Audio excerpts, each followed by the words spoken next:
Good morning, Dominique, and welcome to the Ukrainian Crossroads Conference in Canada's national capital. Canada is an ideal spot for this conference for many reasons. Firstly, Canada is home to one of the largest and most influential Ukrainian diasporas in the world.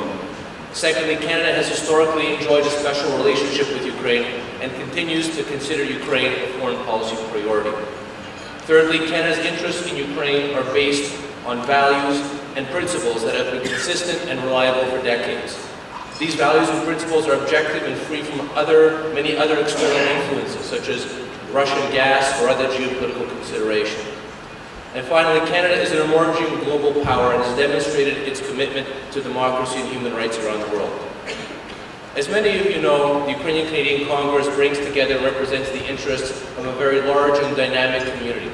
A community with a 120-year history in Canada that is rich with cultural centers, schools, libraries, museums, institutes, churches, and just about every kind of Ukrainian organization from coast to coast.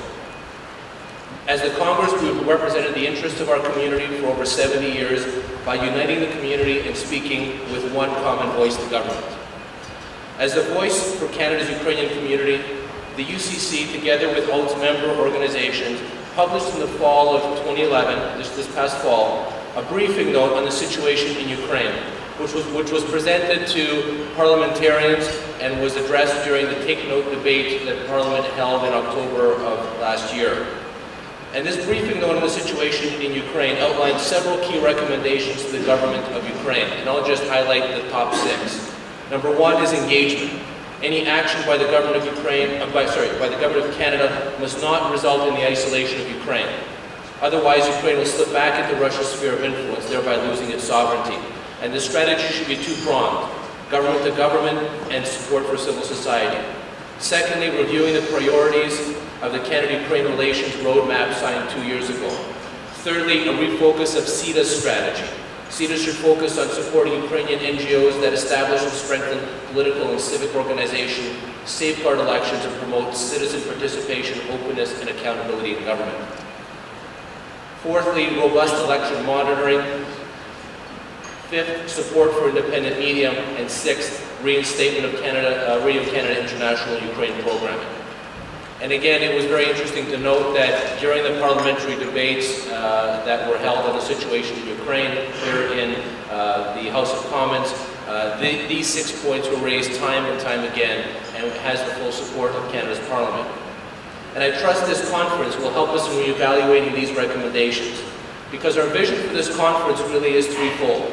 First of all, it was to bring together the foremost experts on Ukraine with decision makers in North America and Europe to craft and reevaluate this Ukraine strategy. Number 2, this is not a forum to tar Ukraine or its leaders, but rather to find solutions to the challenges Ukraine faces today and into the future.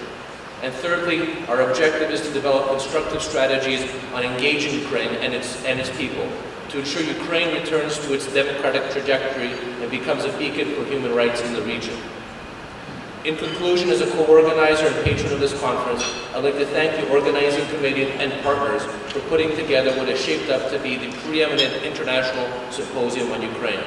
In particular, I'd like to thank and recognize Bob Onishchuk, Yars Milan, Boris Potapenko, Walt Kozeritsky, and Taras Lutsky for their yeoman's work in putting together this terrific conference. I'd also like to thank and recognize the conference sponsors, as well as the League of Ukrainian Canadians for, in addition to being a conference sponsors, they brought a large youth contingent to this conference. I'd also like to thank the League for its leadership in organizing, with the support of the Ukrainian Canadian Congress and the Canada Ukraine Foundation, the hearings on Ukraine by the Parliamentary Standing Committee on Foreign Affairs this week. Finally, I'd like to thank and recognize the speakers, discussants, and all the participants for giving their time to this very important topic, and for caring about the future of Ukraine and its people. Best wishes for a successful and productive dialogue. Thank you.